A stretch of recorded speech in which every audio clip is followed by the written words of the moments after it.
আমাদের এই হাসিনাকে বাংলাদেশের মানুষ প্রত্যাখ্যান করছে। সুতরাং ভারতকে আমরা আহ্বান জানাবো, আপনারা জনগণের দৃষ্টিতে আপনারা বাংলাদেশকে দেখুন, আওয়ামী লীগের দৃষ্টিতে না দেখে।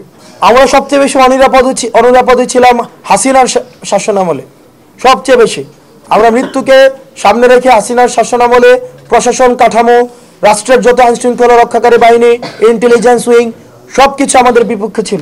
তো আমরা আমাদের লড়াই সংগ্রাম আমরা অব্যাহত রেখেছি।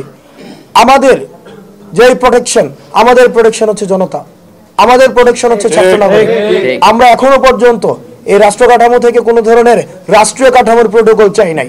আমাদের প্রোটোকল হচ্ছে জনগণ, আমাদের প্রোটোকল হচ্ছে গণঅভ্যুত্থানের পক্ষের যে স্পিরিটের শক্তি। সুতরাং আমাদের নিরাপত্তা জনগণ দিবে, আমাদের নিরাপত্তা ছাত্র নাগরিক দিবে, এবং আমরা বাংলাদেশের পক্ষের শক্তি, বাংলাদেশের স্বাধীনতা, সার্বভৌমত্ব, অখণ্ডতা, বাংলাদেশের প্রশ্নে যারা হচ্ছে এক ঐক্যবদ্ধ, সেই পক্ষের শক্তি হচ্ছে আমরা। সুতরাং আমাদের নিরাপত্তা নিয়ে জনগণ ভাববে, সেটা খুব স্বাভাবিক, এবং তারাই সেটাকে এনশিওর করবে। এখন ভারত ইতিমধ্যে পরিচিত হচ্ছে আমাদের কাছে যে হাউস অফ টেরোরিস্ট, তারা হচ্ছে ভারত হচ্ছে হাউস অফ টেরোরিস্ট, জঙ্গিবাদের একটা আস্তানা হচ্ছে ভারত। আমরা যারা safe house of the terrorist, safe house, আমরা যাদেরকে প্রত্যাখ্যান করেছি, ছাত্র নাগরিককে যারা প্রত্যাখ্যান করেছে, ছাত্র নাগরিক যাদেরকে প্রত্যাখ্যান করেছে, ভারত তাদেরকে শেল্টার দিচ্ছে। Double million offer, Walton fridge কিনে পেতে পারেন 20 লক্ষ টাকা, রয়েছে কোটি কোটি টাকার নিশ্চিত উপহার। আমরা তাদেরকে এই ডিপ্লোমেসিকে আমরা প্রশ্ন করি, তারা এই স্বাধীনতা সার্বভৌমত্বকে তারা প্রশ্ন করছে।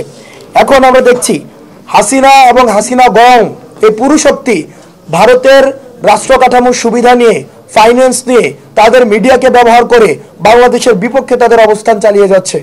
সেই জায়গাতে আমরা আমাদের আন্দোলন অব্যাহত রাখছি, লড়াই সংগ্রাম অব্যাহত আছে। একই সাথে সাথে আমাদের মিডিয়াতে আপনারা যারা রয়েছেন, আপনাদের সরব উপস্থিতি আমাদের প্রয়োজন।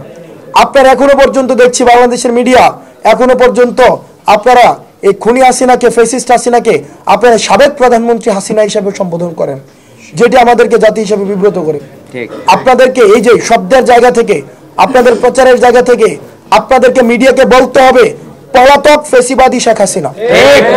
যতক্ষণ পর্যন্ত না এই পলাতক ফেসিবাদী, আপনারা বলেন যে মিডিয়াতে যে হাসিনা বিদায় নিয়েছে, হাসিনা কি বিদায় নিয়েছে? হাসিনা পালাতে বাধ্য হয়েছে, হাসিনা পালিয়ে গিয়েছে। সুতরাং এই বিষয়গুলো আপনারা মিডিয়াতে আপনাদের জোরালো বক্তব্য অব্যাহত রাখতে হবে।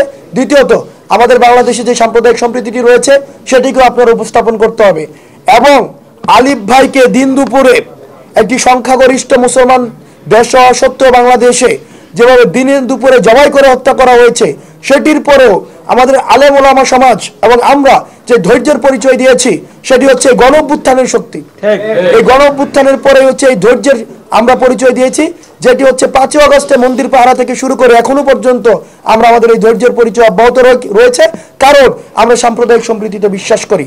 কিন্তু পার্শ্ববর্তী দেশ ভারত, আমরা স্পষ্ট ভাষায় বলতে চাই, পার্শ্ববর্তী দেশ ভারত এই জঙ্গিদেরকে পৃষ্ঠপোষকতা দিচ্ছে, এই উগ্রবাদী হিন্দুত্বকে পৃষ্ঠপোষকতা দিচ্ছে, এই পৃষ্ঠপোষকতা দিয়ে safe house of the terrorist হিসেবে পরিচিত হচ্ছে।